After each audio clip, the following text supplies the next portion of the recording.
मुंबई इंडियन्सनं गुजरात टायटन्सवरती 99 धावांनी विजय मिळवलाय।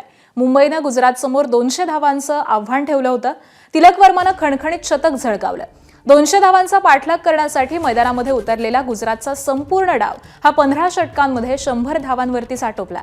या सामन्यासाठी मुंबई इंडियन्सचा संघ गुणतालिकेमध्ये सर्वात शेवटी होता, पण हा सामना जिंकून मुंबई इंडियन्सनं गुणतालिकेमध्ये 4 गुणांसह 7व्या स्थानी झेप घेतली आहे। हा विजय मुंबई इंडियन्ससाठी खास आहे, कारण मुंबईचा संघ गुजरातला त्यांच्या होम ग्राउंडवरती पराभूत करू शकलेला नव्हता।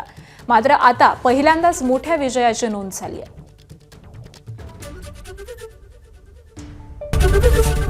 एबीपी माझा, उघडा डोळे बघा नीट।